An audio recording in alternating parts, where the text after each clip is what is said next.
Welcome back, everybody.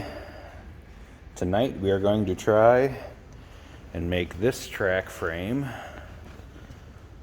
look like this track frame with the chain and pads separated from the track frame. So to start this off, we need to loosen these two bolts or nuts on these studs as they clamp down actually fairly hard onto this adjuster nut. What this adjuster nut does, if you look, there's threads there. This is stationary and cannot move because of this fixed collar here, or split collar.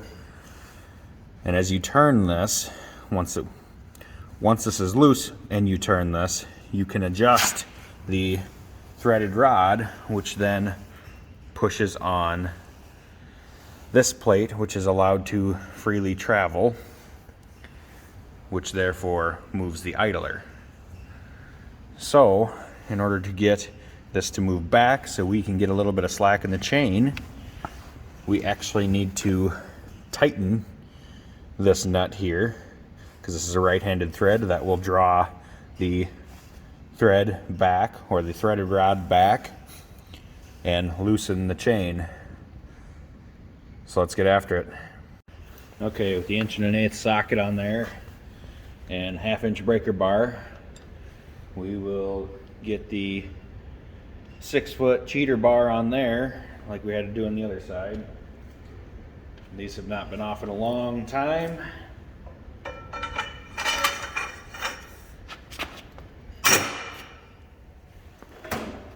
Actually, this side came apart better than the other side did.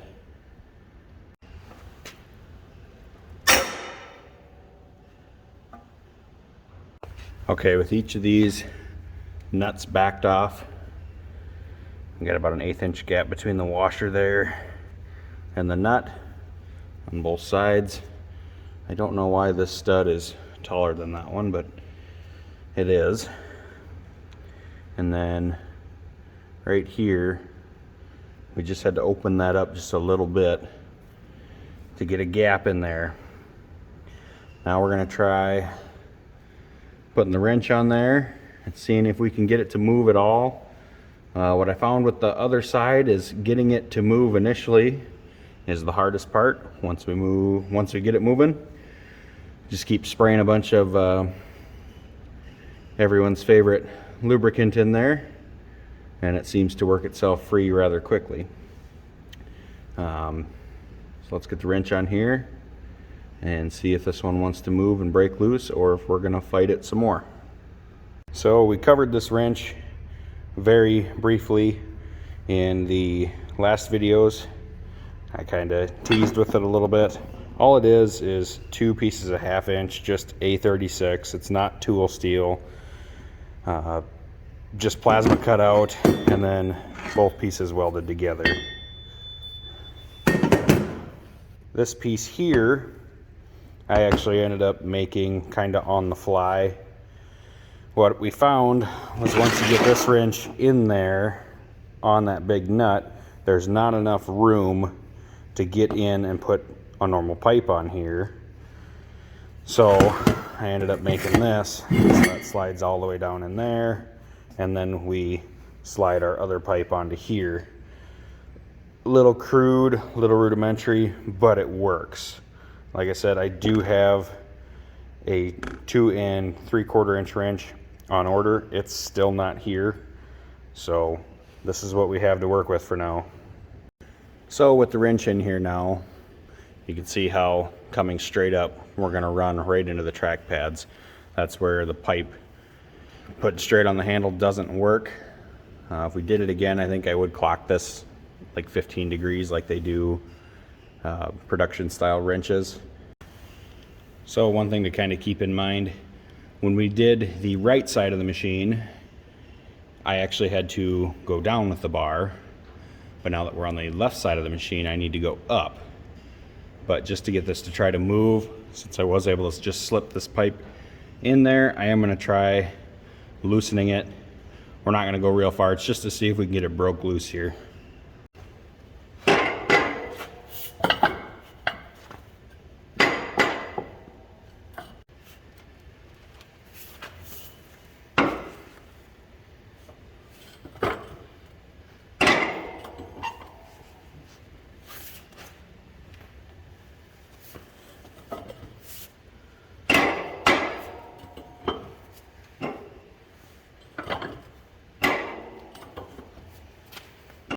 All right, that literally is the hardest part, and it actually went a lot smoother on this side.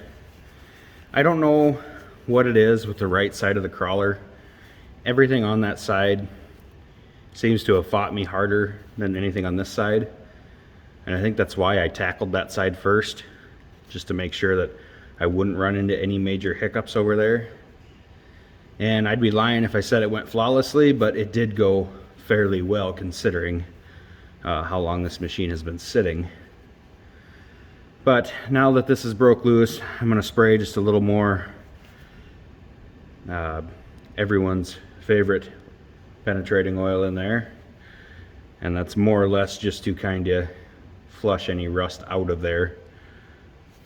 And then we will get the crescent out, get back on here, and keep it working. It's loose enough now that we can go in with a modified wrench here. A couple people in the comment section said that if you just grind in another teeth or cut off that top, they'll open farther. So that's one method we tried. I didn't do it with my good one. I went out and bought a cheaper one to cannibalize, but that is turning free enough now. We can just keep using this and get that tensioner run all the way back. One thing I am going to do, just because these threads have not been into that nut in 50 plus years, I am going to put a good amount of penetrating oil on there. Now I know that goes against what I've said where I don't like penetrating oil, but in this instance you need some sort of a lubrication, otherwise it'll just get so dry in there that it'll lock back up, and that's not what we want. So we'll use it this time and it should get the job done.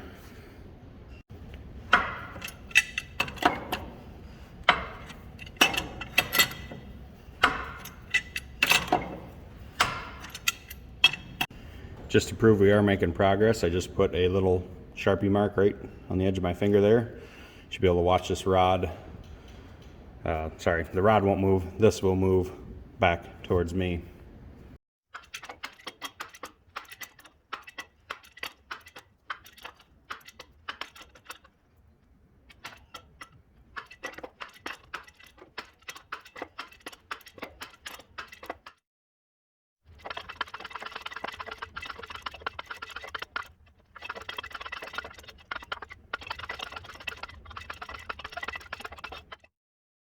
Okay, gonna take a short break here.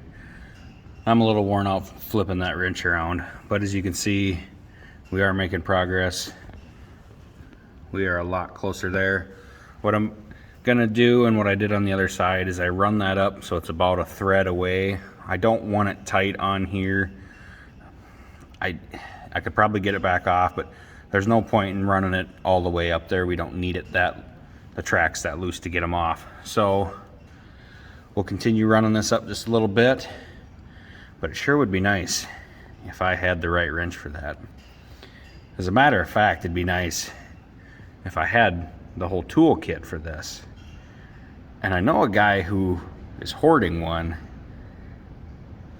and I can't say I blame him, not one bit, because I would do the same thing. But you know who you are, Squatch. Okay, that's plenty far. As you can see, we left about a thread, maybe a thread and a half. Should be plenty to work with. So I think we're probably gonna call it a night here. I'm just kidding with you guys. We gotta get a track off. Anyway, I have the floor jack under here. What we're gonna do is get the track up and the bottom carrier rollers up. So we'll need a jack in the front too, to help lift the track frame in the front to get that idler out of there. All we're trying to do is just walk this chain off in one continuous loop. The reason being, I don't think the master pins are gonna come loose, and if I have any chance at doing it, I think it's gonna be better off the machine. Plus, I'm still not 100% sold on putting these chains back on. There's just not a lot of life left in them. According to the measurements, we're an 1/8 inch past 100% worn. So they're beyond shot. And that's why you get this here, where your carrier rollers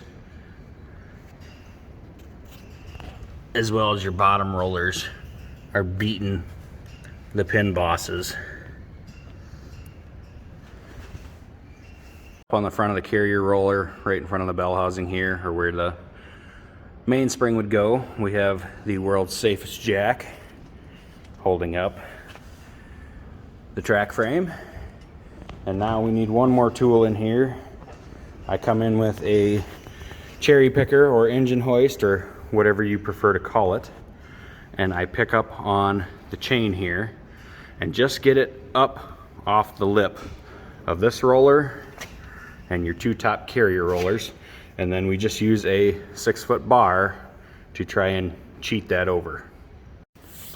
So for a bar here, I was told this is an old railroad bar. It's about a 5-foot long bar with a pointed end. Big, heavy bar. Use it for all sorts of things.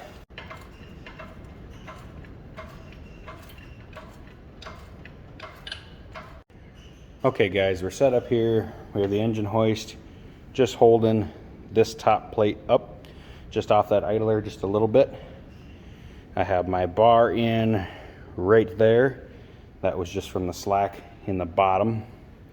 And then we have the handyman jack holding up the track frame just so we're not sitting in the groove of the idler on the bottom. So let's see if we can get this worked off of here. Okay, as you can see, or it might be a little hard to see, we're actually above the rib there. I just got to get my bar back out of here without letting the track fall. The bar is out and track stayed there. Looking pretty good on the bottom. I'm probably going to go to the other side and just pull the bottom out just a little bit. Okay, now I need to move the engine hoist because we need to get to them top idlers or carrier rollers there and take the weight off of those so that we can get the chain moved over there.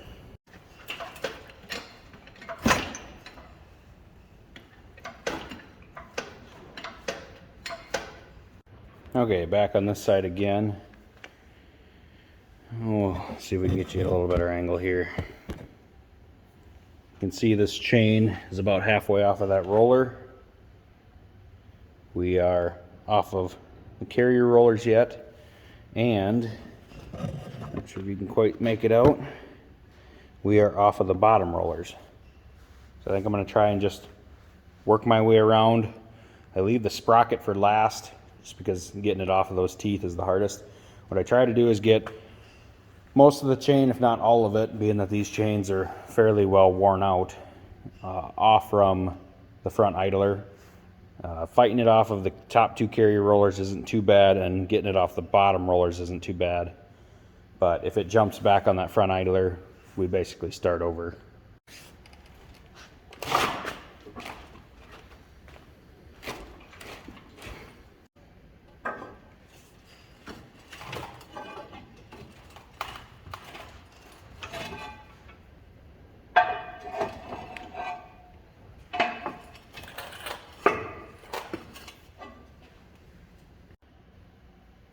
Well, I can guarantee you this went a lot smoother when there was two of us.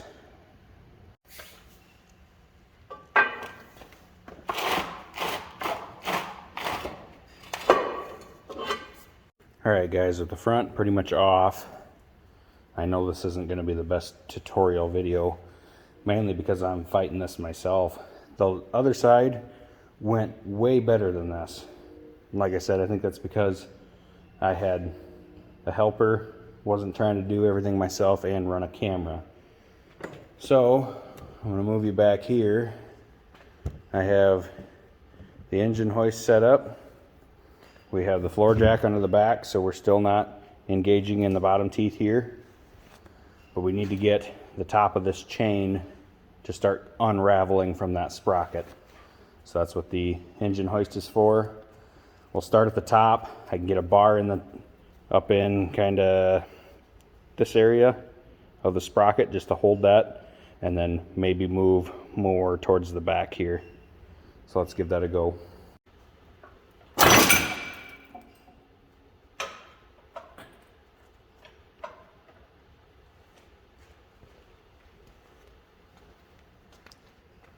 So there was a hair bit of tension there. So the pipe laid through that sprocket, we'll let it down, grab another bite, pick back up, just kind of work it off that rear sprocket.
Okay guys, that was by no means pretty,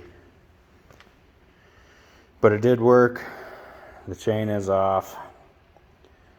I think we made a wonderful mess. I have dirt and oil everywhere. Obviously all that oil's from when I pulled the transmission internals and set them on the tracks. But I think it is time to pick this up,